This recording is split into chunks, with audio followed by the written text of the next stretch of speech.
our dreams came true because of the Ohio University, and a prominent figure was here with us today, being Sherman. I'd like to ask you to kindly share your views.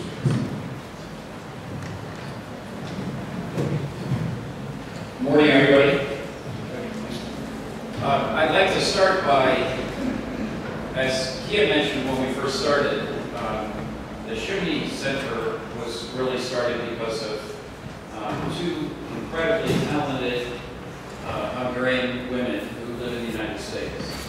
In Ohio, we have a very vibrant, very successful group of Hungarians who live in Cleveland, Ohio, a very large community.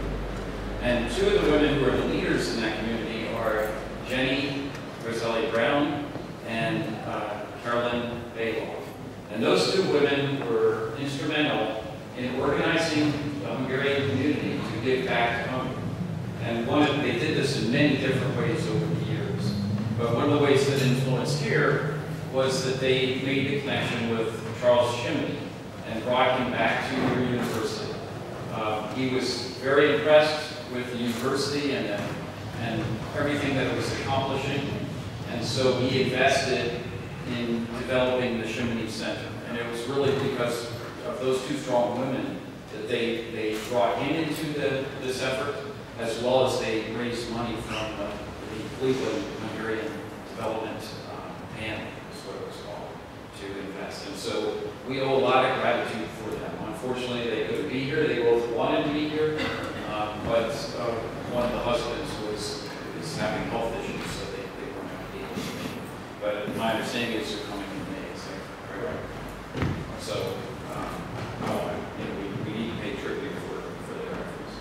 Ohio University, as the Vice Rector was saying, has been involved with the University of Page for 25 years, and it's been a wonderful relationship for us.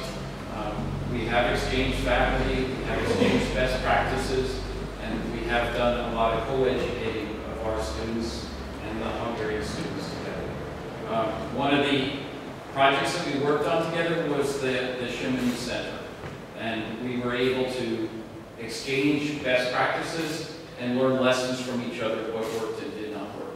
So I was asked to share a little bit about what our experiences have been in doing economic development and entrepreneurial education at Ohio University. The first thing that I should note is that we're in a relatively rural region. So there's major cities like Columbus that's north of us in the same way that you have Budapest, which is kind of Columbus area is kind of the hub of the economic activity. In our region of the country, there's two basic strategies that you can use for economic development. One is to recruit firms from out of the area to locate a branch plant into your region. And then the second one is to develop new businesses in your region. What our experience had been was that for every business that we successfully recruited from out of the area to move a branch plant to our region, we lost one. So we might gain a steel plant, but we'll lose the chemical plant.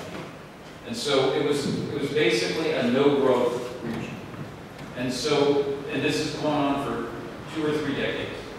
So what we decided was that it was really important to try to create new businesses. And then, of course, some of the businesses that you want to create are the high technology businesses that are fast growing and they can employ lots of people. So that was going to be what our effort was.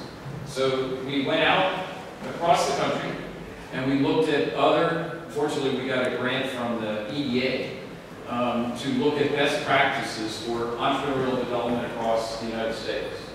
And we found that a couple of the states that had the best practices, they were basically one-dimensional.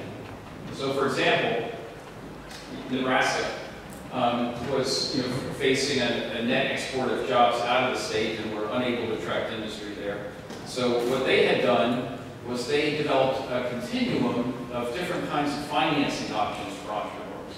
So they developed angel networks for early investment, early stage venture capital, bank loans. So they developed a continuum of financing options for entrepreneurs. That was considered to be a best practice. We went to other states, and the other state happened to be adjoining to it was a state, this far out, Iowa. Iowa had gone the other way. They decided that to develop entrepreneurs, they wanted to provide technical assistance.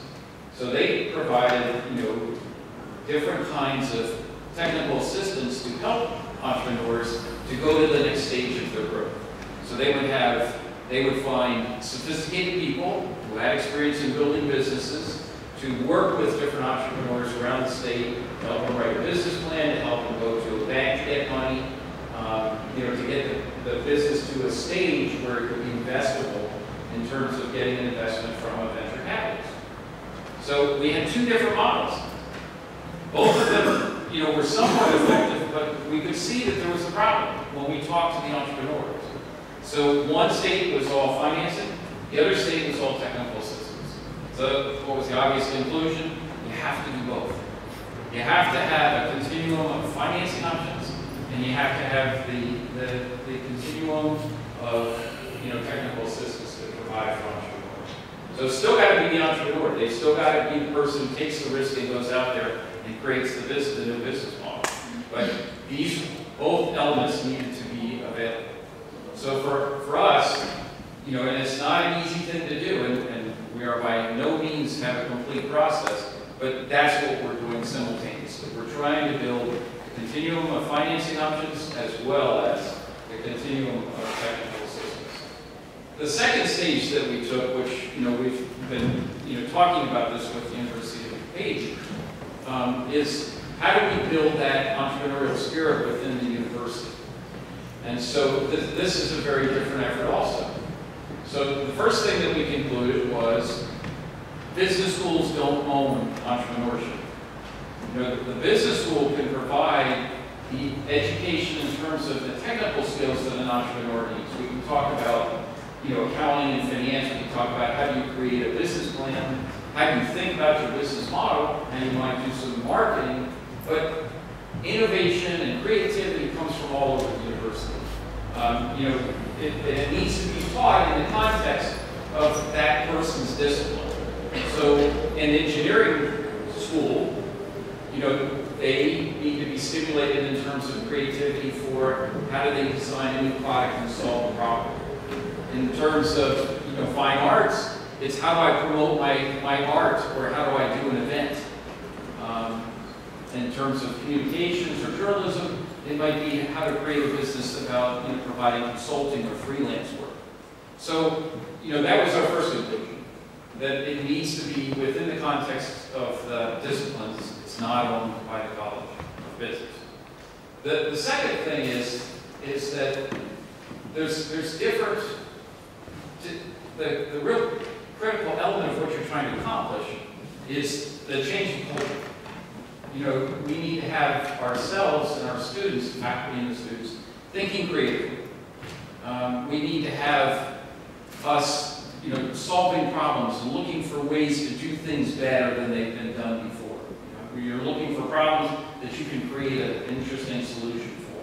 And that's a cultural change, right? That's a different way of thinking when regardless of whether you're creating a business or you go to work for a large business. So that's a much more difficult thing to do, is to change the culture of the university. So it does come about by curriculum, there's no question about that. But then it comes about, I think, because of lots of different activities across the university.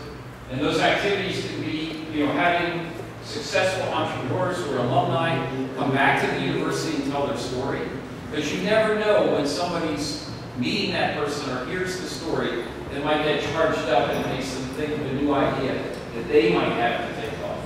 I mean, we need to see the models, the actual experiences of success, so that we know it can be done. So I think there's, the curriculum is critical to make this happen, but then there needs to be a whole range of different kinds of activities where it could be having the entrepreneurs back on campus. It can be having pitch competitions where students pitch different ideas. It can be accelerator programs where you have a weekend where students come up with different ideas in teams, and then entrepreneurs and business people give information back and talk to them about what could make their ideas successful or not. So that's where we're heading. I think you know, when we've been talking to Hugh and Jolt, those are the kinds of things that we're both talking about trying to do in our respective universities. So I think it's a very exciting time because, you know, for both of us, because I think we've got the foundations of this, you know, to create this kind of an entrepreneurial culture. And we're very excited to share those experiences with you. Thank you very much.